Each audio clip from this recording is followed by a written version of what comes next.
ಸಮುದಾಯ ಆರೋಗ್ಯ ಅಂದ್ರೇನು, ಸಮುದಾಯದಲ್ಲಿ ವಾಸ ಮಾಡುವಂತಹ ಜನಗಳ ಸ್ವಚ್ಛತೆ ಅಂದ್ರೇನು, ಅದೇ ರೀತಿಯಾಗಿ ಸಮುದಾಯದಲ್ಲಿ ಬರುವಂತಹ ವಿವಿಧ ತ್ಯಾಜ್ಯ ವಸ್ತುಗಳ ಬಗ್ಗೆ ನೀವು ತಿಳ್ಕೊಂಡಿದ್ದೀರಿ.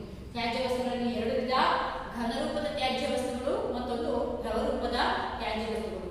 ಯಾವ್ಯಾವ ಘನರೂಪದ ತ್ಯಾಜ್ಯ ವಸ್ತುಗಳು ಹಾಗೂ ದ್ರವರೂಪದ ತ್ಯಾಜ್ಯ ವಸ್ತುಗಳು ಅಂತ ತಿಳ್ಕೊಂಡ್ರಿ. ಅವುಗಳನ್ನ ವಿಲೇವಾರಿ ಮಾಡೋದು ಹೇಗೆ ಅಂತ ಸಹ ತಿಳ್ಕೊಂಡ್ರಿ. ಅದರಲ್ಲಿ ಘನ ಪದಾರ್ಥಗಳನ್ನ ವಿಲೇವಾರಿ ಮಾಡೋದನ್ನ ನಾವು ಈಗ ತಿಳ್ಕೊಳ್ತಾ ಹೋಗೋಣ. ಮುಂದುವರೆದ ಭಾಗವಾಗಿ ನಾವು ಒಳಚರಂಡಿ ವ್ಯವಸ್ಥೆ, ಬಾವಿ ಕೆರೆಗಳ ಸ್ವಚ್ಛತೆ, ಶುದ್ಧ ಕುಡಿಯುವ ನೀರಿನ ಪೂರೈಕೆ ಇವುಗಳ ಬಗ್ಗೆ ಕೂಡ ಇವತ್ತು ಅಧ್ಯಯನವನ್ನ ಮಾಡ್ತಾ ಹೋಗೋಣ. ಮಕ್ಕಳೇ, ಸಮುದಾಯ ಆರೋಗ್ಯವಾಗಿ ಸ್ವಚ್ಛತೆಯಿಂದ ಇದ್ರೆ ಸಮುದಾಯದಲ್ಲಿ ವಾಸ ಮಾಡುವಂತಹ ಜನಗಳು ಕೂಡ ಆರೋಗ್ಯವಾಗಿ ಇರ್ತಾರೆ. ಆರೋಗ್ಯವೇ ಭಾಗ್ಯ ಅನ್ನುವಂತೆ ನಾವು ಎಷ್ಟೆಲ್ಲ ಸಂಪತ್ತುಗಳನ್ನ ಕ್ರೋಢೀಕರಿಸಬಹುದು, ಅಂದ್ರೆ ನಾವು ಎಷ್ಟೊಂದೆಲ್ಲ ಸಂಪಾದನೆ ಮಾಡಬಹುದು, ಆದ್ರೆ ಉತ್ತಮ ಆರೋಗ್ಯನೇ ನಮ್ಗಿಲ್ಲ ಅಂತಂದ್ರೆ ಆ ಒಂದು ಸಂಪತ್ತನ್ನ ಖರ್ಚು ಮಾಡ್ಲಿಕ್ಕೆ ನಾವೇ ಇರೋದಿಲ್ಲ, ಹೌದಲ್ವಾ? ಸೊ ಹಾಗಾಗಿ ನಾವು ದೀರ್ಘಾಯುಷ್ಯ ಆಗ್ಬೇಕು, ಹೆಚ್ಚಿನ ವರ್ಷ ಯಾವುದೇ ರೋಗ ರುಜಿನಗಳಿಲ್ಲದೆ ಬದುಕಬೇಕು ಅಂತಂದ್ರೆ ನಾವು ಉತ್ತಮವಾದಂತಹ ಆರೋಗ್ಯ ಪದ್ಧತಿಯನ್ನ ಅನುಸರಿಸಬೇಕಾಗುತ್ತೆ. ಸೊ ಇದು ಹೇಗಪ್ಪ ಅಂತಂದ್ರೆ ಉತ್ತಮವಾದ ಆಹಾರ ಸೇವನೆ, ಸ್ವಚ್ಛತೆಯಿಂದ ಕೂಡಿದಂತಹ ಪರಿಸರ, ಶುದ್ಧವಾದ ಗಾಳಿ, ಶುದ್ಧವಾದ ಕುಡಿಯುವ ನೀರು ಮತ್ತೆ ಸ್ವಚ್ಛವಾದ ಪರಿಸರ ಜೊತೆಗೆ ಶುದ್ಧವಾದ ವಾತಾವರಣ, ಇದನ್ನ ನಾವು ಇಟ್ಕೊಂಡಾಗ ಮಾತ್ರ ನಾವು ಆರೋಗ್ಯವನ್ನ ಉತ್ತಮ ಆರೋಗ್ಯವನ್ನ ಪಡೆಯಲಿಕ್ಕೆ ಸಾಧ್ಯ ಅಂತ ನಾವು ಹೇಳ್ಬೋದು. ಅದರಲ್ಲಿ ಇದರಲ್ಲಿ ಎರಡು ವಿಧ ಇದೆ. ಯಾವುದು? ತ್ಯಾಜ್ಯ ವಸ್ತುಗಳಲ್ಲಿ ಘನ ಪದಾರ್ಥಗಳ ತ್ಯಾಜ್ಯ ವಸ್ತುಗಳು ಮತ್ತೊಂದು ದ್ರವ ಪದಾರ್ಥಗಳ ತ್ಯಾಜ್ಯ ವಸ್ತುಗಳು. ಘನ ಪದಾರ್ಥಗಳ ತ್ಯಾಜ್ಯ ವಸ್ತುಗಳು ಅಂದ್ರೆ ಕೃಷಿಯಿಂದ ಮನೆಯ ಒಂದು ನಿರ್ಮಾಣದಲ್ಲಿ ಬಳಸುವಂತಹ ತ್ಯಾಜ್ಯ ವಸ್ತುಗಳಿರ್ಬೋದು, ಕೃಷಿ ಮೂಲದಿಂದ ಬರುವಂತಹ ಕೆಲವೊಂದು ತ್ಯಾಜ್ಯ ವಸ್ತುಗಳಿರ್ಬೋದು, ಕೈಗಾರಿಕೆಗಳಿಂದ ಮತ್ತೆ ವಾಣಿಜ್ಯ ಮೂಲದಿಂದ, ಹೌದಲ್ವಾ, ಕಾರ್ಖಾನೆಗಳಿಂದ ಈ ರೀತಿಯಾದಂತಹ ತ್ಯಾಜ್ಯ ವಸ್ತುಗಳು ಬರ್ತವೆ. ಸೊ ಇವುಗಳನ್ನ ಯಾವ ರೀತಿಯಲ್ಲಿ ಸೂಕ್ತವಾದ ರೀತಿಯಲ್ಲಿ ನಾವು ವಿಲೇವಾರಿಯನ್ನ ಮಾಡ್ಕೋಬೇಕು. ಕೆಲವೊಂದು ದಹಿಸುವಂತಹ ವಸ್ತುಗಳನ್ನ ಅಂದ್ರೆ ಸುಡೋದ್ರಿಂದ ಅವು ಏನಾಗ್ತವೆ, ಅವು ಮಣ್ಣಲ್ಲಿ ಹಾಕಿದಾಗ ಹೆಚ್ಚಿನ ಸಮಯ ಕೊಳೆಯಲಿಕ್ಕೆ ತಗೊಳುತ್ತೆ. ಅಂತಹ ವಸ್ತುಗಳನ್ನ, ಕೆಲವೊಂದು ವಸ್ತುಗಳನ್ನ ನಾವು ಸುಡಬಹುದು, ಅಂತಹ ವಸ್ತುಗಳನ್ನ ನಾವು ಸುಟ್ಟು ಹಾಕಬೇಕು. ಅದಕ್ಕೆ ನಿರ್ಮಿಸಿದಂತಹ ಅದಕ್ಕೆ ಸೂಕ್ತವಾದಂತಹ ಒಂದು ದಹನ ಗುಂಡಿಯನ್ನ ಮಾಡಿಕೊಂಡು ಆ ಒಂದು ಪದಾರ್ಥಗಳನ್ನ ಅಲ್ಲಿ ದೂರದಲ್ಲಿ ತಗೊಂಡಾಗ ಆ ದಹನ ಗುಂಡಿಯಲ್ಲಿ ಹಾಕಿ ಸುಡಬಹುದು. ಉದಾಹರಣೆ ಕಾಗದ, ಪೇಪರ್ ಇಂಥವುಗಳನ್ನ ನಾವು ಸುಡುವಂತಹ ಪದಾರ್ಥಗಳನ್ನ ಸುಡಬಹುದು. ಚಿಂದಿ ಪದಾರ್ಥಗಳು, ಚಿಂದಿ ವಸ್ತುಗಳು ಅಂತ ಹೇಳ್ತೀವಿ. ಸೊ ಪ್ಲಾಸ್ಟಿಕ್ ಅಥವಾ ಗಾಜಿನ ಸೀಸೆಗಳು ಇಂಥವುಗಳು ಯಾವುದೇ ಕಾರಣಕ್ಕೂ ಸುಡಕ್ಕೂ ಬರೋದಿಲ್ಲ. ಅವು ಸುಟ್ರೆ ಅವು ಸುಡೋದಿಲ್ಲ, ಜೊತೆಗೆ ಮಣ್ಣಲ್ಲಿ ಹಾಕಿ ಮುದಿಗಿಟ್ರೆ ಅವು ಕೊಳೆಯೋದಿಲ್ಲ. ಅಂತಹ ಕೆಲವೊಂದು ಪದಾರ್ಥಗಳಿರ್ತವೆ. ಈ ಪ್ಲಾಸ್ಟಿಕ್ ಮತ್ತೆ ಗಾಜಿನ ಸೀಸೆಗಳು ಇಂಥವುಗಳನ್ನ ನಾವೇನ್ ಮಾಡ್ಬೇಕಾಗುತ್ತೆ, ಸುಡಕ್ಕೂ ಆಗಲ್ಲ, ಅವುಗಳನ್ನ ಗೊಬ್ಬರ ತಯಾರಿಸಲಿಕ್ಕೂ ಆಗಲ್ಲ, ಕೊಳೆಯದಂತಹ ಪದಾರ್ಥಗಳು. ಇವುಗಳನ್ನ ಆಳವಾದಂತಹ ಗುಂಡಿಯನ್ನ ತೆಗೆದುಬಿಟ್ಟು ಮುದುಗಬೇಕು. ಇವು ಕೊಳೆಯಲಿಕ್ಕೆ ಬಹಳ ಸಮಯವನ್ನ ವರ್ಷಗಳು ತಗೊಳ್ತವೆ. ಹಾಗಾಗಿ ಇವುಗಳು ಹಾಗೆ ಪರಿಸರದಲ್ಲಿ ಹಾಕೋದ್ರಿಂದ ಸೊ ಅವುಗಳು ಪುನಃ ಮನುಷ್ಯರ ಕಾಲುಗಳಿಗೆ ಚುಚ್ಚಿಕೊಂಡು ಸೊ ಗಾಯಗಳಾಗುವಂತಹ ಸಂಭವ ಹೆಚ್ಚಾಗಿರುತ್ತೆ. ಅದಕ್ಕೋಸ್ಕರ ನಾವು ಇಂಥವುಗಳನ್ನ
ಬಿಟ್ಟು ಅವುಗಳನ್ನ ಸುಡುವಂತಹ ವಸ್ತುವಾದ್ರೆ ಸುಡಬೇಕು, ಅಥವಾ ಬುದಿಗೆ ಹಾಕುವಂತಹ ವಸ್ತುವಾದ್ರೆ ಹೂಳಬೇಕು, ಮಣ್ಣಲ್ಲಿ ಗುಂಡಿಯನ್ನು ತೆಗೆದು ಹೂಡಬೇಕು, ಒಟ್ಟಾಗಿ ಸ್ವಚ್ಛವನ್ನ ಮಾಡಬೇಕು. ಘನತ್ಯಾಜ್ಯ ವಸ್ತುಗಳನ್ನ ಸೂಕ್ತವಾದ ಸ್ಥಳಗಳಲ್ಲಿ ರಾಶಿ ಹಾಕುವುದು ಮತ್ತು ಸುಡುವ ಮೂಲಕ ಶೇಖರಣೆ ಹಾಗೂ ವಿಸರ್ಜನೆ ಕ್ರಮಗಳನ್ನು ಒಳಗೊಂಡಿದೆ. ಭಾರತದ ಗ್ರಾಮೀಣ ಪ್ರದೇಶಗಳಲ್ಲಿ ಗೃಹಕೃತ್ಯ ತ್ಯಾಜ್ಯ ವಸ್ತುಗಳು ಮತ್ತು ಚರಂಡಿಗಳ ಕೊಳಚೆಗಳನ್ನ ಶೇಖರಣೆ ಮಾಡುವುದಕ್ಕೆ ಮತ್ತು ವಿಸರ್ಜಿಸುವುದಕ್ಕೆ ಯಾವುದೇ ಸೂಕ್ತವಾದಂತಹ ವ್ಯವಸ್ಥೆ ಇರುವುದಿಲ್ಲ. ನಮ್ಮ ಭಾರತ ಏನು ಮುಂದುವರಿಯುತ್ತಿರುವಂತಹ ರಾಷ್ಟ್ರ, ಮುಂದುವರೆದ ರಾಷ್ಟ್ರ ಅಲ್ಲ. ಬೇರೆ ಬೇರೆ ದೇಶಗಳಿಗೆ ನಮ್ಮ ದೇಶವನ್ನ ಹೋಲಿಕೆ ಮಾಡಿದಾಗ ಒಂದು ರೀತಿಯಾದಂತಹ ಬೇಸರ ಆಗುತ್ತೆ. ಯಾಕಪ್ಪ ಅಂದ್ರೆ ಬೇರೆ ಬೇರೆ ಫಾರಿನ್ ಕಂಟ್ರಿಗಳಲ್ಲೆಲ್ಲ ಅವ್ರು ಏನ್ ಮಾಡ್ತಾರಪ್ಪ ಅಂದ್ರೆ ಈ ಸ್ವಚ್ಛತೆಯ ಕಡೆಗೆ ಹೆಚ್ಚಿನ ಒಂದು ಗಮನವನ್ನ ಕೊಡ್ತಾರೆ. ಹಾಗಾಗಿ ಅವುಗಳಿಗೆ ಕಾಯಿಲೆಗಳು ಬರೋದು ಕಡಿಮೆ, ಸಾಂಕ್ರಾಮಿಕ ಕಾಯಿಲೆಗಳು ಸ್ಪ್ರೆಡ್ ಆಗೋದು ಬಹಳ ಕಡಿಮೆ, ಬಹಳ ಸ್ವಚ್ಛತೆ ಕಡೆಗೆ ಹೆಚ್ಚಿನ ಗಮನವನ್ನ ಕೊಡ್ತಾರೆ. ಸೊ ನಮ್ಮಲ್ಲೂ ಕೂಡ ಸ್ವಚ್ಛ ಭಾರತ್ ಯೋಜನೆಯನ್ನ ಜಾರಿಗೆ ತಂದಿದ್ದಾರೆ, ಆದ್ರೂ ಕೂಡ ಬಯಲು ಶೌಚ ಮುಕ್ತ ಆಗಿಲ್ಲ ನಮ್ಮ ದೇಶ. ಸೊ ಏನ್ ಮಾಡ್ತಾರೆ ಜನಗಳು, ಬುದ್ಧಿವಂತರೇ ಸಹ ಕೆಲಸವನ್ನ ಮಾಡ್ತಿದ್ದಾರೆ. ಮನೆಯಲ್ಲಿ ಶೌಚಾಲಯ ಇದ್ರೂ ಕೂಡ ಹೊರಗಡೆ ಎಲ್ಲ ಹೋಗಿದ ಕಡೆಗೆ ಬಯಲು ಶೌಚವನ್ನ ಮಾಡ್ತಾರೆ. ಇದರಿಂದ ಸಹ ನಮಗೆ ಕಾಯಿಲೆಗಳು ಬರ್ತಾ ಇದೆ, ಭೂ ಮಾಲಿನ್ಯ ಆಗ್ತಾ ಇದೆ. ಸೊ ಅದು ಮಳೆ ಬಂದಾಗ ಆದಂತಹ ನೀರು ಸೊ ನದಿಗಳಿಗೆ ಅಥವಾ ಮತ್ತು ಚರಂಡಿಗಳಿಗೆ ಸೇರ್ಕೊಳ್ಳೋದ್ರಿಂದ ಅಲ್ಲಿ ನಾವು ವಾಸ ಮಾಡುವಂತಹ ನಾವು ಪರಿಸರದಲ್ಲಿ ಆ ಒಂದು ನೀರು ಎಲ್ಲ ಕಡೆ ಬರೋದ್ರಿಂದ ಏನಾಗುತ್ತೆ, ಅಲ್ಲಿ ಉತ್ಪತ್ತಿಯಾದಂತಹ ಕೀಟಗಳು ನಮಗೆ ಅನಾರೋಗ್ಯವನ್ನ ತಂದುಬಿಡುತ್ತದೆ. ಸೊ ಈ ರೀತಿಯಾಗಿ ಈ ಗ್ರಾಮೀಣ ಪ್ರದೇಶಗಳಲ್ಲಿ ಗೃಹಕೃತ್ಯ ತ್ಯಾಜ್ಯ ವಸ್ತುಗಳು ಮತ್ತು ಚರಂಡಿಗಳ ಕೊಳಚೆಗಳನ್ನ ಶೇಖರಣೆ ಮಾಡೋದಕ್ಕೆ ಈ ಚರಂಡಿಗಳು ಸಹ ಅಷ್ಟೇನೆ ಒಂದಷ್ಟು ದೂರ ಹಾಕೊಂಡು ಹೋಗೋದೇ, ನಾವು ಮನೆ ಮುಂದೆನೆ ಅಲ್ಲೇ ಕಟ್ಕೊಂಡಿರ್ತಾರೆ. ಎಷ್ಟು ವರ್ಷಗಳಾದ್ರೂ ಕ್ಲೀನ್ ಮಾಡ್ಕೊಳ್ಳೋದಿಲ್ಲ, ತುಂಬಾ ತಮ್ಮ ಸುಮ್ಮನೆ ಇರ್ತಾರೆ. ಸೊ ಮನೆ ಒಳಗಡೆ ಒರೆಸ್ಕೊಂಡ್ರೆ ಅಥವಾ ಕ್ಲೀನ್ ಮಾಡ್ಕೊಂಡ್ರೆ ಅಷ್ಟೇ ಸಾಲದು, ಮನೆ ಮುಂದೆ ಇರುವಂತಹ ಚರಂಡಿಗಳು ಸಹ ನೀಟಾಗಿ ಹರಿದು ಹೋಗುವ ಹಾಗೆ ನೋಡ್ಕೋಬೇಕಾಗುತ್ತೆ. ಇಂತಹ ವ್ಯವಸ್ಥೆ ನಮ್ಮ ಭಾರತ ದೇಶದಲ್ಲಿ ಬಹಳ ಕಡಿಮೆ. ಸಿಟಿಗಳಲ್ಲಿ ಎಲ್ಲೋ ಒಂದ್ ಕಡೆ ಕ್ಲೀನ್ ಮಾಡ್ಕೊಳ್ತಾರೆ. ಸೊ ಅಥವಾ ಇನ್ನು ಹಳ್ಳಿಗಳಲ್ಲಿ ಎಲ್ಲ ಊರುಗಳಲ್ಲೂ ಕೂಡ ರಸ್ತೆಗಳು ಮತ್ತೆ ಚರಂಡಿಗಳಾಗಿದೆ, ಇತ್ತೀಚಿನ ದಿನಗಳಲ್ಲಿ ಆಗ್ತಾ ಇದೆ. ಆದ್ರೂ ಕೂಡ ಅವುಗಳನ್ನ ಸ್ವಚ್ಛವಾಗಿ ಮಾಡ್ಕೊಳ್ಳೋದಿಲ್ಲ ಜನರು. ಸೊ ಏನ್ ಮಾಡ್ತಾರೆ, ಸುಮ್ಮನೆ ಆಗ್ತಾ ಇರ್ತಾರೆ ಗಲೀಜೆಲ್ಲ. ಸೊ ಅದು ಕಟ್ಕೊಡೋ ಹಾಗೆ ಮಾಡ್ತಾರೆ ಅವರು. ಏನೋ ಪ್ಲಾಸ್ಟಿಕ್ ಪದಾರ್ಥಗಳನ್ನ ಎಸೆಯೋದ್ರೊಳಗೆ ಚರಂಡಿ ಒಳಗೆ ಇರೋದನ್ನ ಚರಂಡಿ ಒಳಗೆ ತುಂಬೋದು, ಮಣ್ಣು ಹಾಕೋದು. ಸೊ ಹೌದಲ್ಲ, ಸೊ ಇದರಿಂದ ಕಸದೆಲ್ಲ ಗುಡಿಸಿದಾಗ ಮಣ್ಣು ಚರಂಡಿಗೆ ಹಾಕ್ತಾರೆ. ಇದರಿಂದ ಏನಾಗುತ್ತೆ, ನೀರು ಹೋಗೋದಿಲ್ಲ, ಹರ್ಕೊಂಡು ಹೋಗೋದಿಲ್ಲ. ಸೊ ಈ ತರ ಹೂಳು ಕೂತ್ಕೊಳ್ಳೋದಂಗೆ ಅದನ್ನ ನಾವು ನೋಡ್ಕೋಬೇಕಾಗುತ್ತೆ. ಸೊ ಈ ರೀತಿಯಾಗಿ ಶೇಖರಣೆ ಮಾಡೋದಕ್ಕೆ ವಿಸರ್ಜಿಸುವುದಕ್ಕೆ ಯಾವುದೇ ಸೂಕ್ತವಾದಂತಹ ವ್ಯವಸ್ಥೆ ಇರೋದಿಲ್ಲ. ಸಮರ್ಪಕ ಹಾಗೂ ವೈಜ್ಞಾನಿಕ ವಿಧಾನದಿಂದ ಘನತ್ಯಾಜ್ಯ ವಸ್ತುಗಳನ್ನು ವಿಸರ್ಜಿಸುವುದು ಕಸದ ವಿಸರ್ಜನೆಯಲ್ಲಿ ವ್ಯರ್ಥ ಪದಾರ್ಥಗಳ ವಿಂಗಡಣೆ ಒಳಗೊಂಡಿದೆ. ಸಮರ್ಪಕ ಹಾಗೂ ವೈಜ್ಞಾನಿಕ ವಿಧಾನದಿಂದ ಘನತ್ಯಾಜ್ಯ ವಸ್ತುಗಳನ್ನು ನಾವು ವಿಲೇವಾರಿ ಮಾಡಬೇಕು. ಸೊ ಎಲ್ಲಿ ಘನತ್ಯಾಜ್ಯ ವಸ್ತುಗಳಿದೆ ಅದನ್ನ ನಾವು ವೈಜ್ಞಾನಿಕ ಪದ್ಧತಿಯ ಮೂಲಕ ಅಥವಾ ವೆಹಿಕಲ್ ಜೆಸಿಬಿಗಳ ಮೂಲಕನೋ ಹೌದಲ್ಲ, ಸೊ ಅವುಗಳನ್ನ ತಗೊಂಡೋಗಿ ಲಾರಿಗಳಿಗೆ ತುಂಬಿಸ್ಕೊಂಡೋಗಿ ವಾಸದ ಮನೆಗಳಿಗೆ ತುಂಬಾ ದೂರ, ಊರಿಂದ ತುಂಬಾ ದೂರ ಸುಡುವಂತಹ ಪದಾರ್ಥಗಳು ಅಥವಾ ಬದುಕುವಂತಹ ಪದಾರ್ಥಗಳು ಅಥವಾ ಏನೋ ಮರುಬಳಕೆಗೆ ಬರುವಂತಹ ಕೊಳೆಯುವಂತಹ ಪದಾರ್ಥಗಳನ್ನ ನಾವು ನೀಟಾಗಿ ವಿಲೇವಾರಿ ಮಾಡಬೇಕಾಗುತ್ತೆ. ಲೋಹಗಳಂತಹ ಸುಡಲಾಗದ ತ್ಯಾಜ್ಯ ವಸ್ತುಗಳನ್ನ ನೆಲಭರ್ತಿಗಳಲ್ಲಿ ಅಥವಾ ತಗ್ಗುಗಳಲ್ಲಿ ತುಂಬಬೇಕು. ಕೆಲವೊಂದು ಲೋಹಗಳು ಸಹ ಏನಾಗ್ತವೆ, ಅವು ಏನಾಗ್ತವೆ ಕೆಲವೊಂದ್ಸರಿ ಅವು ಸುಡೋದ್ರಿಂದ ಏನಾಗುತ್ತೆ, ಅದರಿಂದ ಬರುವಂತಹ ಅಪಾಯಕಾರಿ ಹೊಗೆ ನಮ್ಮ ಪರಿಸರವನ್ನ ಹಾಳು ಮಾಡುತ್ತೆ. ಹಾಗಾಗಿ ಅವುಗಳನ್ನ ನೆಲಭರ್ತಿಗಳು ಅಂತ ಹೇಳ್ತಾನೆ. ಅಂದ್ರೆ ತುಂಬಾ ಆಳದಲ್ಲಿ ಗುಂಡಿಯನ್ನು ತೆಗೆದು ಅದನ್ನ ಉಳಬೇಕು ಕೆಲವೊಂದು ಲೋಹದ ಪದಾರ್ಥಗಳನ್ನ. ಸೊ ಅವುಗಳು ಸಹ ಏನೋ ಅದನ್ನು ನೀಟಾಗಿ ವಿಲೇವಾರಿ ಮಾಡಬೇಕಾಗುತ್ತೆ. ಲೋಹಗಳಂತಹ ಸುಡಲಾಗದ ತ್ಯಾಜ್ಯ ನೆಲಭರ್ತಿಗಳಲ್ಲಿ ಅಥವಾ ತಗ್ಗುಗಳಲ್ಲಿ ಅದನ್ನ ಉಳಬೇಕು. ಸುಡಬಹುದಾದಂತಹ ತ್ಯಾಜ್ಯ ವಸ್ತುಗಳನ್ನ ಸುಡ್ಲಿಕ್ಕಾಗುತ್ತೆ ಅಂತಹ ತ್ಯಾಜ್ಯ ವಸ್ತುಗಳನ್ನ ದೂರದಲ್ಲಿ ಅದಕ್ಕೆ ನಿರ್ಮಿಸಿದಂತಹ ಅಗ್ನಿಕುಂಡ ಅಂತ ಹೇಳ್ತೀವಿ. ಅಂದ್ರೆ ಅಗ್ನಿ ಸುಡುವಂತಹ ಒಂದು ಜಾಗ, ಗುಂಡಿ, ಅಗ್ನಿ ಗುಂಡಿ, ಆ ಒಂದು ಅಗ್ನಿ ಗುಂಡಿಗಳಲ್ಲಿ ಹಾಕಿ ಅಲ್ಲೇ ದಹಿಸಬೇಕು ಅದನ್ನ ಒಂದು ಜಾಗದಲ್ಲಿ. ಹೌದಾ, ಅದು ವಾಸದ ಮನೆಗಳಲ್ಲಿ ತುಂಬಾ ದೂರ ಇರಬೇಕು. ಅಲ್ಲಿ ಹೋಗಿ ಆ ಒಂದು ವಿಷಕಾರಿ ಅಲ್ಲಿನ ಹೊರ ಬಂದು ಕೂಡ ಅದು ಪರಿಸರಕ್ಕೆ ಅಥವಾ ವಾಸದ ಮನೆಗಳಿಗೆ ತೀರಾ ಹತ್ತಿರ ಇರಬಾರ್ದು ಅಂತ ಹೇಳ್ತಾರೆ. ಸುಡಬಹುದಾದಂತಹ ತ್ಯಾಜ್ಯ ವಸ್ತುಗಳನ್ನ ವಿಶೇಷವಾಗಿ ನಿರ್ಮಿಸಿದ ದಹನ ಗುಂಡಿ ಅವುಗಳಲ್ಲಿ ಕುಂಡದಲ್ಲಿ ಹಾಕಿ ಸುಡಬೇಕು. ಇದರಿಂದ ಬಹಳಷ್ಟು ರೋಗಕಾರಕ ಮತ್ತು ಜೈವಿಕ ತ್ಯಾಜ್ಯ ವಸ್ತುಗಳು ನಾಶವಾಗ್ತದೆ. ಇವುಗಳು ಪರಿಸರದಲ್ಲಿ ಮತ್ತಷ್ಟು ಹಾನಿಯನ್ನು ಉಂಟು ಮಾಡೋದ್ರ ಬದಲಾಗಿ ಅವುಗಳನ್ನು ದಹಿಸಿ ಹಾಕೋದ್ರಿಂದ, ಸುಟ್ಟು ಹಾಕೋದ್ರಿಂದ ಮತ್ತು ಹುದುಗೋದ್ರಿಂದ ನಾವು ಕಾಯಿಲೆಗಳಿಂದ ಮುಕ್ತಿಯನ್ನ ಪಡೆಯಬಹುದು ಅಂತ ನಾವು ಹೇಳ್ಬೋದು. ಇನ್ನು ಕರಗಬಹುದಾದ ತ್ಯಾಜ್ಯಗಳಿಂದ ಪರಿಸರ ಪ್ರೇಮಿಯಾದ ಸಾವಯವ ಗೊಬ್ಬರ ಉತ್ಪಾದಿಸಬಹುದು. ಕೆಲವೊಂದು ಗೊಬ್ಬರಗಳನ್ನು ತ್ಯಾಜ್ಯ ವಸ್ತುಗಳು ಕರಗ್ತವೆ, ಕೊಂಡು ಹೋಗ್ತವೆ. ಅಂತವುಗಳಿಂದ ನಾವು ಸಾವಯವ ಗೊಬ್ಬರವನ್ನ ಮತ್ತೆ ಪುನಃ ಮರುಬಳಕೆಗೆ ಬಳಸ್ಕೋಬಹುದು. ಅಂತವುಗಳನ್ನ ಕೊಳೆಯೋದಕ್ಕೆ ನಾವು ವ್ಯವಸ್ಥೆಯನ್ನ ಮಾಡಬೇಕಾಗುತ್ತೆ. ನೆಕ್ಸ್ಟ್ ಘನತ್ಯಾಜ್ಯ ವಸ್ತುಗಳ ನಿರ್ವಹಣೆಯನ್ನ ದ್ರವ ತ್ಯಾಜ್ಯ ವಸ್ತುಗಳ ನಿರ್ವಹಣೆ. ಇದಿಷ್ಟು ಘನ ತ್ಯಾಜ್ಯ ಆಯಿತು. ಈಗ ದ್ರವ ತ್ಯಾಜ್ಯ ವಸ್ತುಗಳನ್ನ ನಾವು ಹೇಗೆ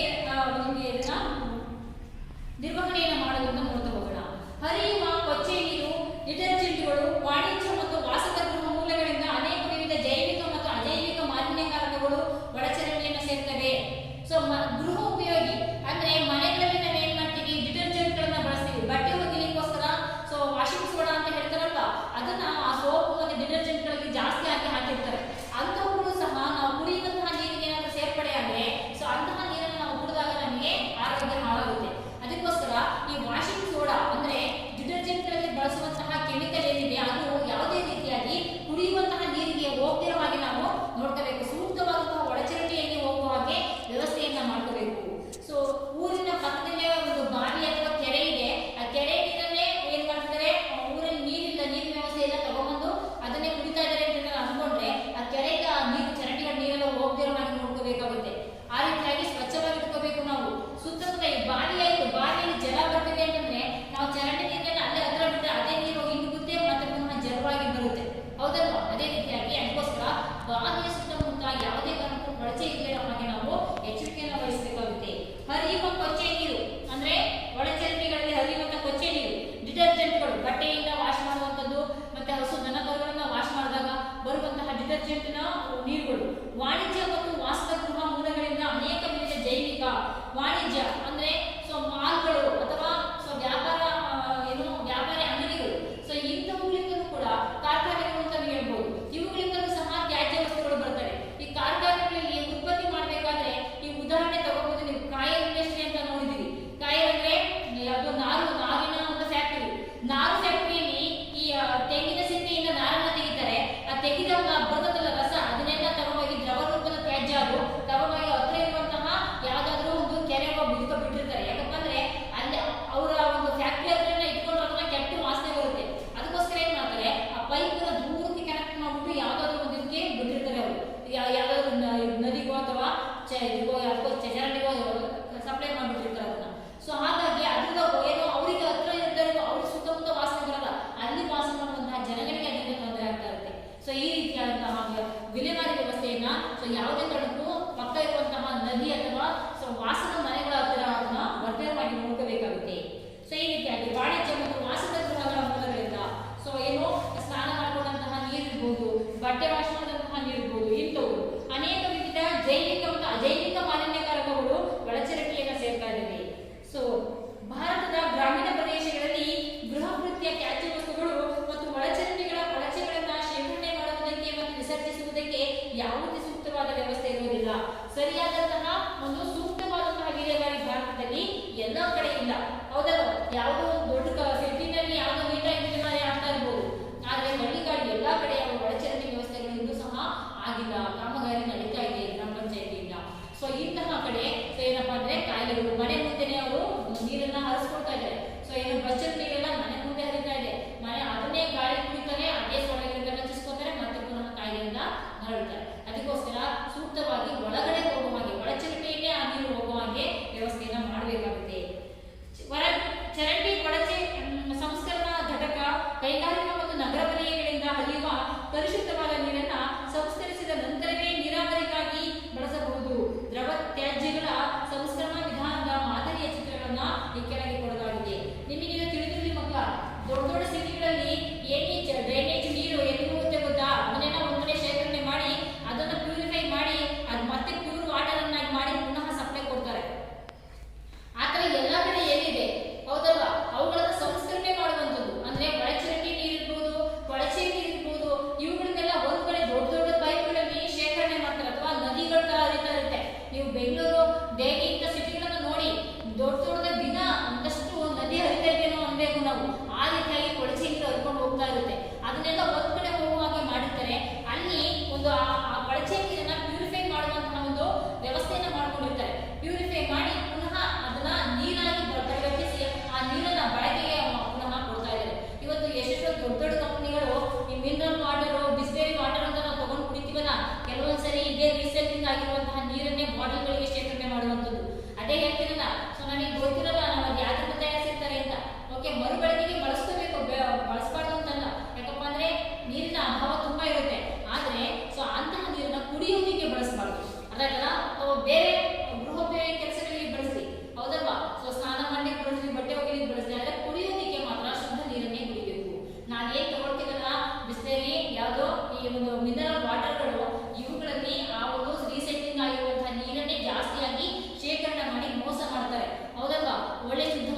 ಇರೋದಿಲ್ಲ, ಅದ್ರ ಮೇಲೆ ಲೇಬಲ್ಗಳು ಅಂಟಿಸೋದು. ಸೊ ಈ ಒಂದು ರೀಸೈಕ್ಲಿಂಗ್ ಆಗಿರುವಂತಹ ನೀರನ್ನೇ ತುಂಬಿಸ್ಬಿಟ್ಟು ಸೊ ಅದನ್ನ ಪುನಃ ಮರುಬಳಕೆಗೆ ಕಳಿಸ್ತಾ ಇದ್ದಾರೆ.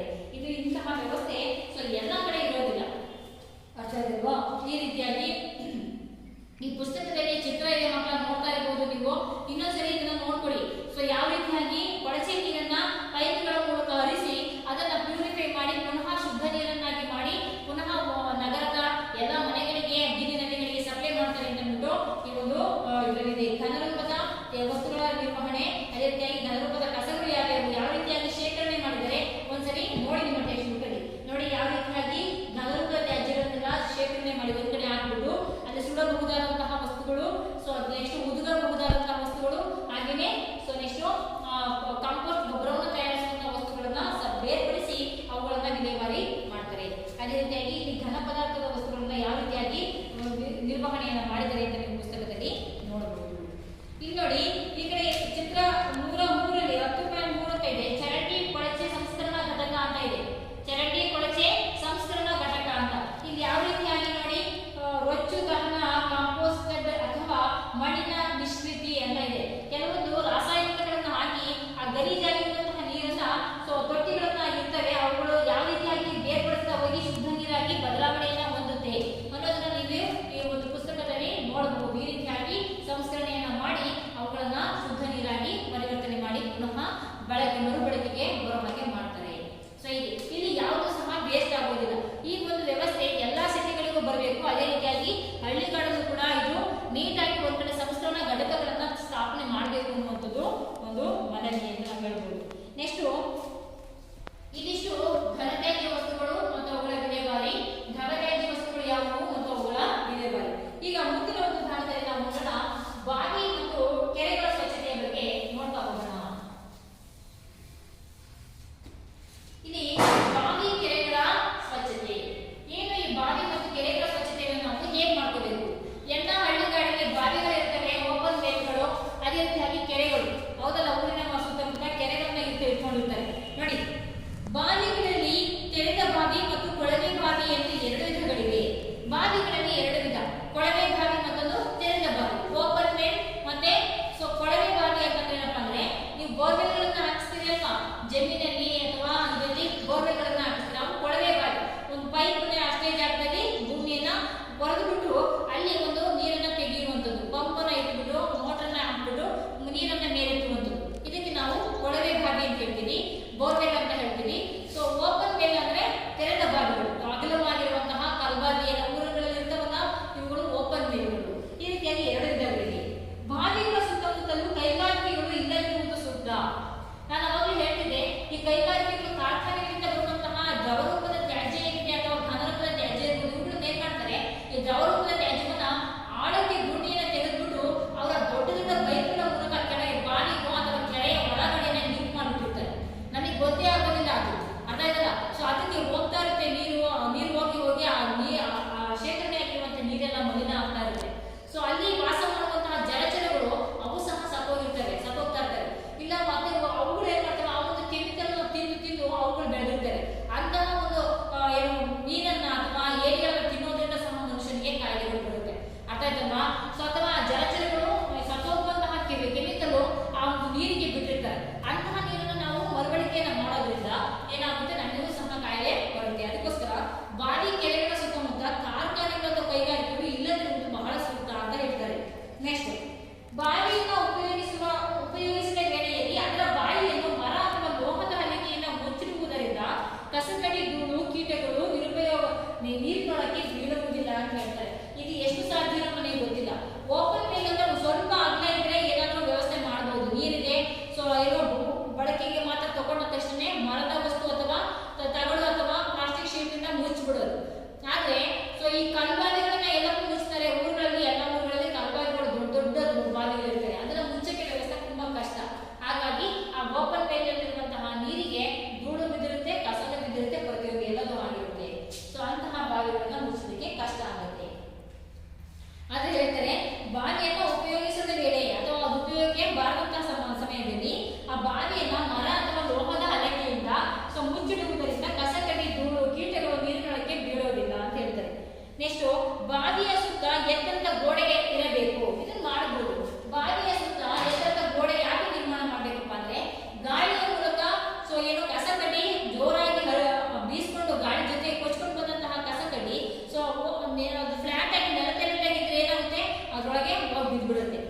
ಕಟ್ಟೆ ಎತ್ತರವಾದಂತಹ ಕಟ್ಟೆ ಇದ್ರೆ ಸೊ ಅದೇನ್ ಮಾಡುತ್ತೆ, ಅದು ತಡೆಯುತ್ತೆ. ಆ ಬಾವಿ ಒಳಗೆ ಹೋಗ್ತಿರೋ ಹಾಗೆ ಕಸ ಕಡ್ಡಿ ಆ ಗೋಡೆಗಳು ತಡೆಯುತ್ತದೆ. ಅದಕ್ಕೋಸ್ಕರ ಆ ಬಾವಿಯ ಸುತ್ತಮುತ್ತ ದೊಡ್ಡದಾದಂತಹ ಕಟ್ಟೆಯನ್ನು ಕಟ್ಟುವುದರಿಂದ ಕಸ ಕಡ್ಡಿ ಬೀಳ್ತಿರೋ ಹಾಗೆ ನಾವು ಎಚ್ಚರವನ್ನು ವಹಿಸಬಹುದು. ಅದು ಬಳಕೆಯನ್ನ ಮಾಡ್ತಿದ್ರೆ, ಓಪನ್ ವೇಲ್ ನ ನೀರನ್ನ ಬಳಕೆ ಮಾಡ್ತಾ ಇದ್ರೆ. ನೆಕ್ಸ್ಟ್, ಸಿಮೆಂಟಿನಿಂದ ಸ್ವಲ್ಪ ಎತ್ತರದ ಮನೆ ನಿರ್ಮಿಸಿ ಬಕೆಟ್ಗಳನ್ನ ಇದನ್ನು ಸ್ವಚ್ಛ ಜಾಗ ಮಾಡುವುದರಿಂದ ನೀರು ಮಲಿನವಾಗುವುದು ತಪ್ಪುತ್ತದೆ. ಸೊ ಈ ಕೆಲವು ಊರಲ್ಲಿ ಏನಾಗಿದೆ, ಬಾವಿಗಳು ಇರ್ತದೆ, ಅಲ್ಲಿ ಕೆಳಗೆ ಕಟ್ಟೆಯನ್ನ ಕಟ್ಟಿರೋದೇ ಇಲ್ಲ, ಸಿಮೆಂಟಿನಿಂದ ಎತ್ತರವಾದ ಕಟ್ಟೆಯನ್ನು ಕಟ್ಟಿರಲ್ಲ. ಸೊ ಏನ್ ಮಾಡ್ತಾರೆ, ಮಣ್ಣಿನ ಮೇಲೆ ಇಟ್ಕೋತಾರೆ, ಮಣ್ಣು ಕೊಡದ ತಳ ಕಟ್ಕೊಂಡಿರುತ್ತೆ, ಪುನಃ ನೀರನ್ನ ಸೇರ್ತಾ ಇರ್ತಾರೆ, ತೆಗಿತಾ ಇರ್ತಾರೆ. ಇದರಿಂದ ಮಣ್ಣು ಎಲ್ಲ ಏನು ಬಾವಿಗಳಿಗೆ ಹೋಗ್ತಾ ಇರುತ್ತೆ, ಹುಳು ತುಂಬಿಕೊಳ್ಳುತ್ತೆ, ಕೊಳತು ಹೋಗುತ್ತೆ, ಹೌದಲ್ವಾ? ಸೊ ಈ ರೀತಿಯಾಗಿ ಅದು ಮಲಿನ ಆಗದ ಹಾಗೆ ನೋಡ್ಕೋಬೇಕು ಅಂತಂದ್ರೆ ಆ ಬಾವಿ ಸುತ್ತ ಕಟ್ಟೆಯನ್ನ ಕೊಟ್ಕೋಬೇಕು, ಸಿಮೆಂಟಿನ ಕಟ್ಟೆ, ಕೊಡವನ್ನ ಅಥವಾ ಪಾತ್ರೆನ ಈ ರೀತಿ ಜಾಗ ಮಾಡ್ಕೋಬೇಕು. ನೀಟ ಸ್ವಚ್ಛವಾಗಿ ತೊಳೆದಂತಹ ಪಾತ್ರೆಗಳನ್ನ ನೀರಿನೊಳಗೆ ಬಿಡೋದ್ರಿಂದ, ಬಾವಿ ಒಳಗೆ ಬಿಡೋದ್ರಿಂದ ಯಾವುದೇ ರೀತಿಯಾದಂತಹ ನೀರು ಮಲಿನ ಆಗೋದಿಲ್ಲ. ಆದ್ರಿಂದ ಕಟ್ಟೆಗಳನ್ನ, ಸಿಮೆಂಟ್ ಕಟ್ಟೆಗಳನ್ನ ಕಟ್ಕೊಂಡು ಸೂಕ್ತವಾದಂತಹ ವ್ಯವಸ್ಥೆಯನ್ನ ಮಾಡಬೇಕಾಗುತ್ತೆ. ನೆಕ್ಸ್ಟ್, ಹೊರಚಲಿತ ನೀರು ಹರಿದು ಹೋಗಿ ಬಾವಿಯ ಸುತ್ತಮುತ್ತಲಿನ ಜಾಗ ಒಣಗಿದಂತಿರಲು ವ್ಯವಸ್ಥೆ ಮಾಡುವುದರಿಂದ ಬಾವಿಯ ಸುತ್ತ ನೀರು ನಿಂತು ಅಲ್ಲಿ ಸೊಳ್ಳೆಗಳು ವೃದ್ಧಿ ಆಗುವುದಿಲ್ಲ. ಈ ಬಾವಿಯಲ್ಲಿ ನೀರು ತುಂಬ್ತಾರೆ, ತುಂಬಿಟ್ಟು ಬಾವಿ ಎಲ್ಲಿರ್ತದೆ ಅಲ್ಲಿ ಬಟ್ಟೆ ಒಗೆಯಲಿಕ್ಕೂ ಜಾಗ ಮಾಡ್ಕೊಂಡಿರ್ತಾರೆ ಕೆಲವರೆಲ್ಲ. ಸೊ ಅವಾಗ ಏನಾಗುತ್ತೆ, ಬಾವಿಯಲ್ಲಿ ನೀರು ಸೇರೋದು, ಅಲ್ಲೇ ಕುತ್ಕೊಂಡು ಬಟ್ಟೆ ಒಗೆಯೋದು, ಅಲ್ಲಿ ಬಟ್ಟೆ ಒಗೆದಂತಹ ನೀರು ಅಲ್ಲೇ ಶೇಖರಣೆ ಆಗುತ್ತೆ. ಸೊ ಅಲ್ಲೇ ನಿಲ್ಲುತ್ತೆ, ಅಲ್ಲಿ ಸೊಳ್ಳೆಗಳು ಉತ್ಪತ್ತಿ ಆಗುತ್ತೆ. ಆ ಸೊಳ್ಳೆಗಳಾಗಿ ಮತ್ತೆ ಪುನಃ ಬಾವಿಯಲ್ಲಿ ನಿಂತಿರುವಂತಹ ನೀರಿನ ಮೇಲೆ ಕುಳಿತು ಮೊಟ್ಟೆಯನ್ನು ಇಡ್ತಾರೆ, ಸಂತಾನೋತ್ಪತ್ತಿಯನ್ನ ಮಾಡ್ತಾರೆ. ಸೊ ಇದರಿಂದ ಕಾಯಿಲೆ ಬರುತ್ತೆ. ಅದಕ್ಕೋಸ್ಕರ ಯಾವುದೇ ಕಾರಣಕ್ಕೂ ಆ ಬಾವಿಗಳ ಸುತ್ತಮುತ್ತ ನೀರು ನಿಲ್ಲದೆ ಇರೋ ಹಾಗೆ ವ್ಯವಸ್ಥೆಯನ್ನ ಮಾಡ್ಕೋಬೇಕು. ನಾವು ಚೆಲ್ಲಂತಹ ನೀರು ಅರ್ಧ ಹೋಗ್ಬೇಕು, ಅದು ತುಂಬಾ ದೂರ, ಆಗ ಏನಾಗುತ್ತೆ, ಅಲ್ಲಿ ಸೊಳ್ಳೆಗಳು ಮೊಟ್ಟೆ ಇಡೋದು ತಪ್ಪುತ್ತೆ. ಈ ರೀತಿಯಾದಂತಹ ವ್ಯವಸ್ಥೆಯನ್ನು ನಾವು ಮಾಡಬೇಕಾಗುತ್ತೆ. ಇನ್ನ ಕೆರೆಗಳ ಸ್ವಚ್ಛತೆಯನ್ನು ನಾವು ಏನ್ ಮಾಡ್ಕೋಬೇಕು ಅಂತ ನಾವು ನೋಡೋಣ. ಬಾವಿಗಳ ಮತ್ತು ಕೆರೆಗಳ ಸ್ವಚ್ಛತೆ, ಕೆರೆಗಳನ್ನ ಯಾವ ರೀತಿಯಾಗಿ ನಾವು ಸ್ವಚ್ಛ ಮಾಡ್ಕೊಳ್ಳೋದು ನೋಡೋಣ.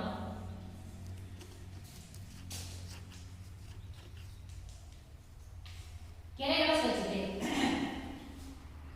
ಕೆರೆಯ ಸಂರಕ್ಷಣೆ. ಕೆರೆಗಳಲ್ಲಿ ಹೂಳು ತುಂಬಿಕೊಳ್ಳುವುದರಿಂದ ನೀರಿನ ಸಂಗ್ರಹ ಸಾಮರ್ಥ್ಯ ಕಡಿಮೆಯಾಗುತ್ತದೆ.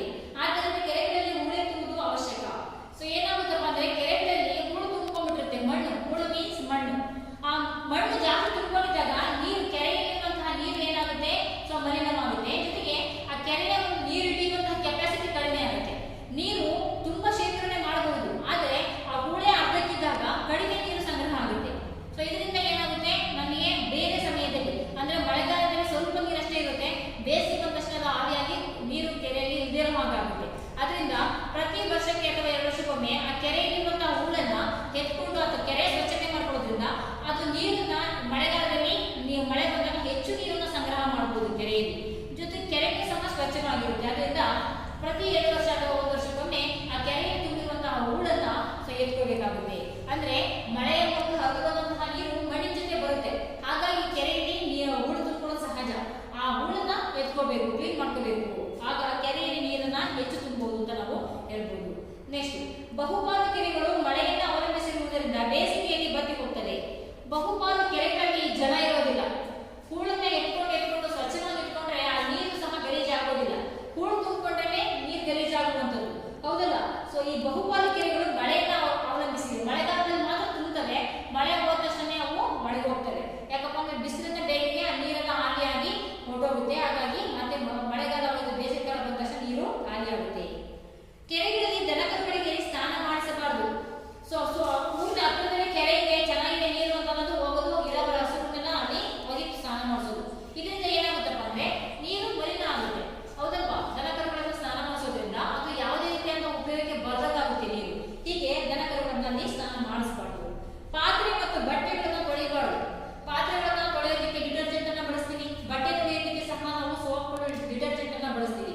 ಇದರಿಂದ ಸೊ ಏನೋ ಆ ನೀರಿಗೆ ಆ ಡಿಟರ್ಜೆಂಟಿನ ಸೊ ಏನೋ ವಾಷಿಂಗ್ ಸೋಡಾದ ಅಂಶ ಸೇರ್ಕೊಳ್ಳೋದ್ರಿಂದ ಆ ನೀರು ಪಡೆಯುವಂತಹ ವಾಸನೆ ಬರುತ್ತೆ. ಆದ್ರಿಂದ ಆ ಯಾವುದೇ ಕಾರಣಕ್ಕೂ ಸಹ ಊರಿನ ಪಕ್ಕದಲ್ಲಿರುವಂತಹ ಕೆರೆಯಲ್ಲಿ ಬಟ್ಟೆ ತೊಳೆಯೋದಾಯ್ತು, ದನಕರುಗಳಿಗೆ ಸ್ನಾನ ಮಾಡಿಸೋದಾಯ್ತು, ಬಯಲು ಶೌಚ ಮಾಡಿ ಕ್ಲೀನ್ ಮಾಡ್ಕೊಳ್ಳೋದಾಯ್ತು, ಮತ್ತೊಂದನ್ನ ಮಾಡಬಾರ್ದು. ಕೆರೆಯ ಸುತ್ತಮುತ್ತ ಸ್ವಚ್ಛವಾಗಿರುವಂತೆ ನೋಡ್ಕೊಳ್ಬೇಕು. ಕೆರೆಯ ಸುತ್ತಮುತ್ತ ಯಾವುದೇ ರೀತಿಯಾಗಿ ಕೆಟ್ಟ ಗಿಡಗಳು ಬೆಳೆದಿರೋ ಹಾಗೆ, ಮತ್ತೆ ಏನೋ ಮಲಿನಕಾರಕ ಯಾವುದೇ ವಸ್ತುವನ್ನ ಅಲ್ಲಿ ತಂದು ಹಾಕ್ತಿರೋ ಹಾಗೆ ಸುತ್ತಮುತ್ತ ತುಂಬಾ ಏರಿಯಾನ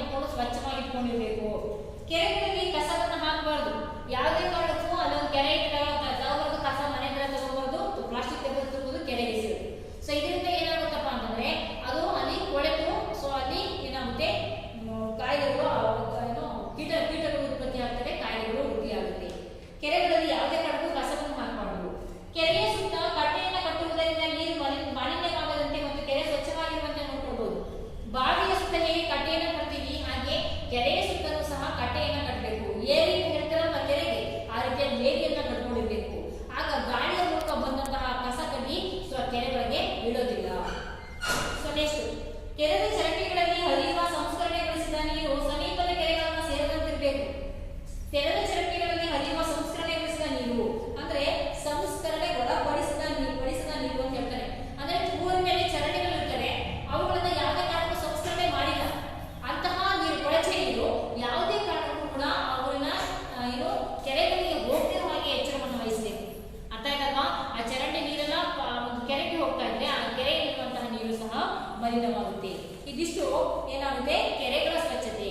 ಅಂದ್ರೆ ಕೆರೆಯ ನೀರನ್ನ ಸ್ವಚ್ಛವಾಗಿ ಇಟ್ಕೊಂಡ್ರೆ ಸೊ ಅದು ನೀರು ತುಂಬಿಸುವಂತಹ ಒಂದು ಇದು ಸಹ ಸ್ವಚ್ಛವಾಗಿರುತ್ತೆ ಅಂತ ನಾವು ಹೇಳ್ಬೋದು. ಮುಂದಿನ ಒಂದು ತರಗತಿಯಲ್ಲಿ ಶುದ್ಧ ಕುಡಿಯುವ ನೀರಿನ ಪೂರೈಕೆಯ ಬಗ್ಗೆ ನಾವು ತಿಳ್ಕೊಳ್ತಾ ಹೋಗೋಣ. ಈ ಒಂದು ಕುಡಿಯುವ ನೀರನ್ನು ನಾವು ಯಾವ ರೀತಿಯಾಗಿ ಶುದ್ಧವಾಗಿಟ್ಕೋಬೇಕು, ಶುದ್ಧ ಕುಡಿಯುವ ನೀರು ಅಂದ್ರೇನು ಅಂತ ನಾವು ತಿಳ್ಕೊಳ್ತಾ ಹೋಗೋಣ.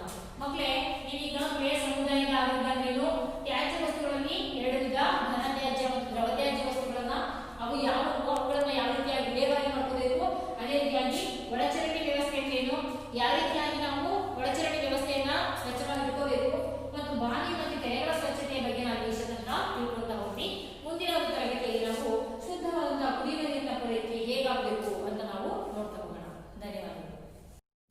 ಓಕೆ ಮಕ್ಕಳ, ಮುಂದಿನ ಒಂದು ಅಂಶದ ಬಗ್ಗೆ ಈಗ ತಿಳ್ಕೊಳ್ತಾ ಹೋಗೋಣ.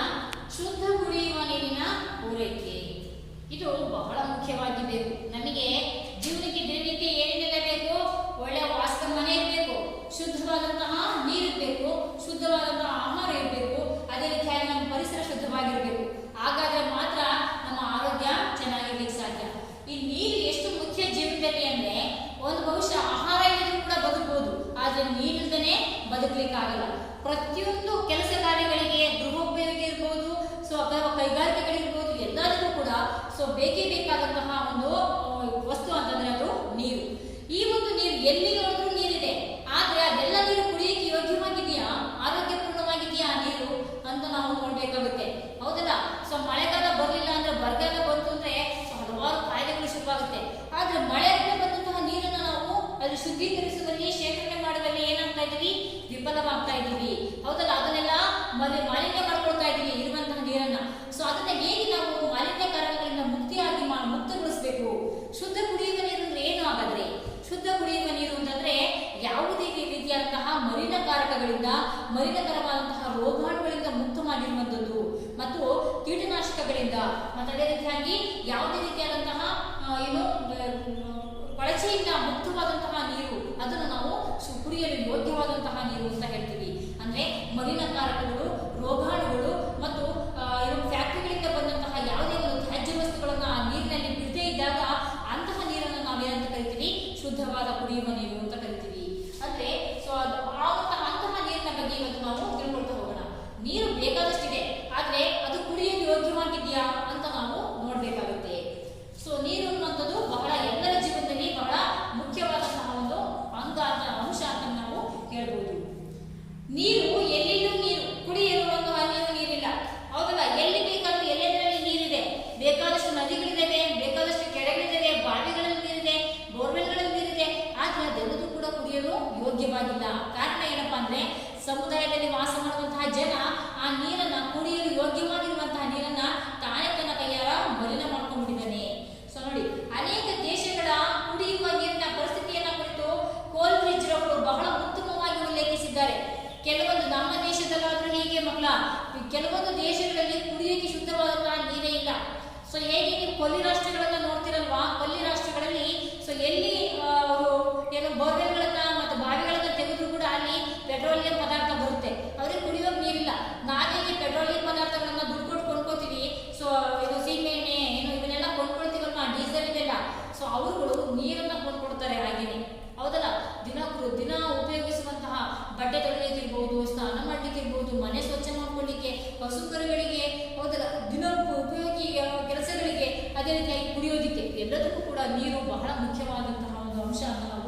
ಹೇಳಬೇಕು, ಬೇಕೇ ಬೇಕು ನೀರು ಅಂತ.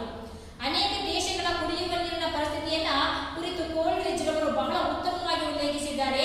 ಸಮೃದ್ಧವಾದಷ್ಟು ನೀರಿದೆ, ಆದರೆ ಅದು ಕಲುಷಿತವಾಗಿದ್ದು ಕುಡಿಯಲು ಯೋಗ್ಯವಾಗಿಲ್ಲ. ಬೇಕಾದಷ್ಟು ನೀರಿದೆ, ಆದರೆ ಅದು ಕಲುಷಿತವಾಗಿದೆ, ಕುಡಿಯಲು ಯೋಗ್ಯವಾಗಿಲ್ಲ ಅಂತ ಅವರು ಕೋಲ್ರಿಡ್ಜ್ ರವರು ಹೇಳ್ತಾರೆ.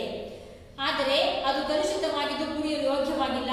ಕುಡಿಯುವ ನೀರು ಮಾನವನ ಬದುಕಲು ನೆರವಾಗುತ್ತದೆ, ಇತರ ಜೀವ ಸಂಕುಲಗಳಿಗೂ ಕೂಡ ನೆರವಾಗುತ್ತದೆ. ಆದರೆ ಕಲುಷಿತ ನೀರು ಮನುಷ್ಯನ ಆರೋಗ್ಯವನ್ನ ಕೆಡಿಸುತ್ತದೆ. ನೋಡಿ, ಕೆರೆಗಳಿತ್ತು, ನದಿಗಳಿತ್ತು ಅಂತಂದ್ರೆ ಪ್ರಾಣಿ ಪಕ್ಷಿಗಳು ಕೂಡ ನೆಮ್ಮದಿಯಾಗಿ ಜೀವನ ಸಾಗಿಸ್ತವೆ. ಪ್ರಾಣಿಗಳು ಏನ್ ಮಾಡ್ತವೆ, ಹೋಗಿ ಬೇಕಾದಾಗ ಅವು ಕೆರೆ ಭಾಗಗಳಲ್ಲಿ ನೀರನ್ನ ಕುಡ್ಕೊಳ್ತವೆ, ನದಿಗಳಲ್ಲಿ ನೀರನ್ನ ಕುಡ್ಕೊಳ್ತವೆ. ಆದ್ರೆ ನೀರೇ ಇಲ್ಲ, ನೀರು ಕಲುಷಿತವಾಗಿದೆ ಅಂತಂದ್ರೆ ಸೊ ಪ್ರಾಣಿ ಪಕ್ಷಿಗಳು ಅವಕ್ಕೆ ಗೊತ್ತಾಗಲ್ಲ, ಮನುಷ್ಯರಿಗಾದ್ರೂ ಗೊತ್ತಾಗುತ್ತೆ ಅದು ಗಲೀಜಾಗಿದೆ ನೀರು ಅಂತ. ಪ್ರಾಣಿ ಪಕ್ಷಿಗಳು ಅಂತಹ ನೀರನ್ನು ಕುಡಿದು ಅವುಗಳಿಗೆ ಕಾಯಿಲೆಗಳು ಬರ್ತವೆ. ಅವುಗಳನ್ನು ನಾವು ಅವುಗಳ ಒಡನಾಟದಲ್ಲಿ ನಾವಿರೋದ್ರಿಂದ ನಮಗೂ ಕೂಡ ಆ ಕಾಯಿಲೆಗಳು ಸಂಭವಿಸ್ತದೆ. ಸೊ ಮಾನವನಿಗೆ ಆಹಾರಕ್ಕಿಂತಲೂ ನೀರು ಬಹಳ ಅಗತ್ಯವಾದದ್ದು. ಸೊ ಊಟ ಇಲ್ಲದೆ ಒಂದು ವರ್ಷ ಒಂದಿನ ಬದುಕಬಹುದು ನಾವು, ಒಂದಷ್ಟು ದಿನಗಳು, ಆದ್ರೆ ನೀರು ಕುಡಿದಕ್ಕೆ ನಾವು ಖಂಡಿತವಾಗ್ಲೂ ಬದುಕಲಿಕ್ಕೆ ಆಗಲ್ಲ. ಶುದ್ಧ ಕುಡಿಯುವ ನೀರನ್ನ ಪೂರೈಕೆ ಮಾಡಬೇಕಾದದ್ದು ಸಮುದಾಯ ಆರೋಗ್ಯದ ಸೇವೆಗಳಲ್ಲಿ ಮೂಲಭೂತವಾಗಿರುತ್ತದೆ. ಅಂದ್ರೆ ಶುದ್ಧವಾದಂತಹ ಕುಡಿಯುವ ನೀರನ್ನ ಪೂರೈಕೆ ಮಾಡೋದು ಸಮುದಾಯದ ಆರೋಗ್ಯದ ಒಂದು ದೃಷ್ಟಿಯಿಂದ ಬಹಳ ಮುಖ್ಯವಾದಂತಹ ಒಂದು ವಿಷಯ ಅಂತ ನಾವು ಹೇಳ್ಬೋದು. ಶುದ್ಧವಾದ ನೀರೆಂದರೆ ಕೊಳೆ, ಬ್ಯಾಕ್ಟೀರಿಯಾ, ಪರಾವಲಂಬಿ ಜೀವಿಗಳು ಮೊದಲಾದವುಗಳಿಂದ ಕಲುಷಿತ ಆಗಿಲ್ಲದಿರುವುದು. ಕೊಳೆ ಮುಕ್ತವಾಗಿರಬೇಕು, ಪರಾವಲಂಬಿ ಜೀವಿಗಳಿಂದ ಮುಕ್ತವಾಗಿರಬೇಕು, ಮತ್ತು ಯಾವುದೇ ರೀತಿಯಾದ ರೋಗಾಣುಗಳಿಂದ ಮುಕ್ತವಾಗಿರಬೇಕು, ಮಲಿನದಿಂದ ಮುಕ್ತವಾಗಿರಬೇಕು. ಅಂತಹ ನೀರನ್ನು ನಾವೇನಂತ ಕರಿತೀವಿ, ಶುದ್ಧವಾದ ಕುಡಿಯುವ ನೀರು ಅಂತ ಕರಿತೀವಿ. ಕೊಳೆಯಿಂದ, ಬ್ಯಾಕ್ಟೀರಿಯಾಗಳಿಂದ, ಪರಾವಲಂಬಿ ಜೀವಿಗಳು ಮೊದಲಾದವುಗಳಿಂದ ಕಲುಷಿತ ಆಗಿಲ್ಲದಿರುವುದು, ಹೌದಲ್ಲ, ಇವುಗಳನ್ನು ನಾವೇನಂತ ಕರಿತೀವಿ, ಸೊ ಏನು ಶುದ್ಧ ಕುಡಿಯುವ ನೀರು ಅಂತ ಕರಿತೀವಿ. ಶುದ್ಧವಾದ ನೀರು ಸಮುದಾಯಕ್ಕೆ ಬಹಳ ಅಗತ್ಯ. ಯಾಕಪ್ಪ ಅಂದ್ರೆ ನೀರಿನಿಂದಲೇ ಹೆಚ್ಚಾಗಿ ಸಾಂಕ್ರಾಮಿಕ ಕಾಯಿಲೆಗಳು, ಒಬ್ಬರಿಂದ ಒಬ್ಬರಿಗೆ ಹರಡುವಂತಹ ಕಾಯಿಲೆಗಳು ಹೆಚ್ಚಾಗಿ ಬರುವಂತದ್ದು. ಶುದ್ಧವಾದ ನೀರು ಆರೋಗ್ಯ ಜೀವನಕ್ಕೆ ಬಹಳ ಅಗತ್ಯವಾದದ್ದು. ಭಾರತದಲ್ಲಿ ಮತ್ತು ಇತರೆ ಅಭಿವೃದ್ಧಿ ಆಗುತ್ತಿರುವ ದೇಶಗಳಲ್ಲಿ ಶುದ್ಧವಾದ ನೀರಿನ ಕೊರತೆಯಿಂದಲೇ ಅನೇಕ ಅನಾರೋಗ್ಯದ ಸಮಸ್ಯೆಗಳು ಉಂಟಾಗುತ್ತಿವೆ. ನಮ್ಮ ಭಾರತದಂತಹ ಮುಂದುವರಿಯುತ್ತಿರುವ ದೇಶಗಳಲ್ಲಿ ಸೊ ಏನು ನಾವು ಎಲ್ಲರೂ ಕೂಡ ಮಿನರಲ್ ವಾಟರ್ಗಳನ್ನ ಕೊಂಡ್ಕೊಂಡು ಕುಡಿಯಕ್ಕಾಗಲ್ಲ. ನಾವೇನ್ ಮಾಡ್ತೀವಿ, ಎಲ್ಲರ ಮನೆಗಳಲ್ಲಿ ಸೊ ಏನು ಅಕ್ವಾಗಾರ್ಡ್ಗಳು ಅಥವಾ ಫಿಲ್ಟರ್ಗಳು ಇರೋದಿಲ್ಲ. ಸೊ ನಾವೇನ್ ಮಾಡ್ತೀವಿ, ಹಳ್ಳಿಗಳಲ್ಲಿ ಬಡ ಜನಗಳು ಏನ್ ಮಾಡ್ತಾರಪ್ಪ ಅಂದ್ರೆ ಸೊ ಸ್ವಲ್ಪ ಏನು ಕೆರೆಗಳಲ್ಲಿ ಬಾವಿಗಳ ನೀರಿದೆ ಅಂತಂದ್ರೆ ಅದನ್ನೇ ಕುಡಿಯುವಂತಹ ವ್ಯವಸ್ಥೆ ಮಾಡ್ಕೊಳ್ತಾರೆ, ಹೌದಲ್ಲ. ಸೊ ಅದನ್ನ ನಾವು ಮಲಿನ ಮಾಡ್ಕೊಂಡ್ರೆ ಏನಾಗುತ್ತೆ, ನಮಗೆ ಅಂತಹ ನೀರನ್ನ ಕುಡಿಯೋದ್ರಿಂದ ಸೊ ಕಾಯಿಲೆಗಳು ಬರುತ್ತೆ, ಹೌದಲ್ಲ. ಸೊ ಇದ್ದವರು, ಹಣ ಇದ್ದವರು ನೀರು ಕೊಂಡ್ಕೊಂಡು ಕುಡಿಬಹುದು, ಒಳ್ಳೆ ನೀರನ್ನು ಕುಡಿಬಹುದು. ಆದ್ರೆ ಹಣ ಇದ್ದಂತಹ ಬಡ ಜನರು ಏನ್ ಮಾಡ್ತಾರೆ, ಸೊ ನೀರನ್ನ ಮಲಿನವಾಗಿರುವ ನೀರನ್ನೇ ಕುಡಿತಾರೆ, ಇದರಿಂದ ಕಾಯಿಲೆಗಳು ಬರ್ತಾ ಹೋಗುತ್ತೆ. ಭಾರತದಲ್ಲಿ ಅಂತಹ ಒಂದು ಏನು ಉತ್ತಮ ಮಟ್ಟದ ಎಲ್ಲರೂ ಕೂಡ ಕೊಂಡ್ಕೊಂಡು ಕುಡಿಯುವಂತ ವ್ಯವಸ್ಥೆ ಮಾಡಿದ್ದು ಕಷ್ಟ ಆಗುತ್ತೆ ಅಂತ. ಸೊ ಭಾರತದಲ್ಲಿ ಸುರಕ್ಷಿತ ನೀರನ್ನ ಪೂರೈಕೆ ಮಾಡಿದರೆ 50% ರೋಗ ರುಜಿನಗಳನ್ನ ಕಡಿಮೆ ಮಾಡಬಹುದು ಅಂದ್ಬಿಟ್ಟು ತಜ್ಞರು ಅಂದಾಜು ಮಾಡ್ತಾರೆ.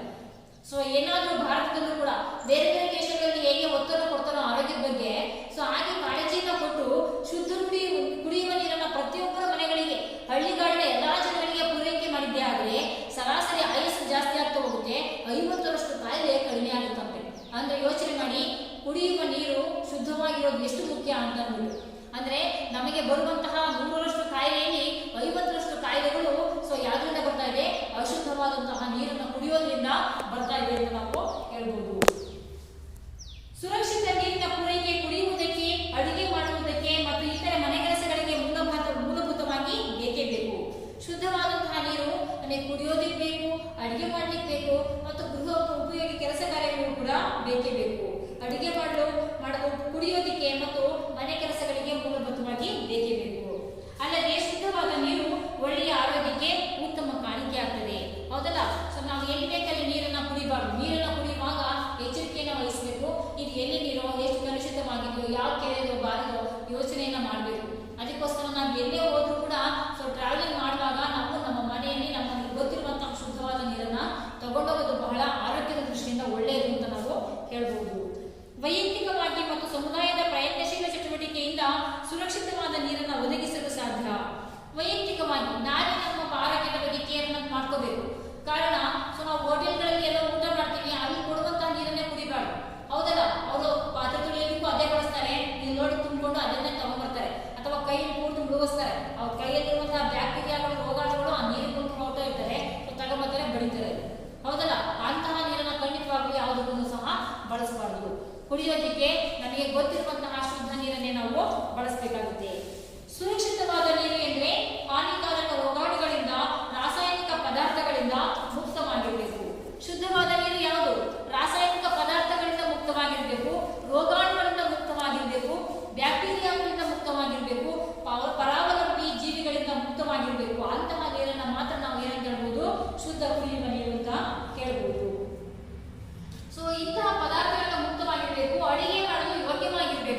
ಯಾವುದು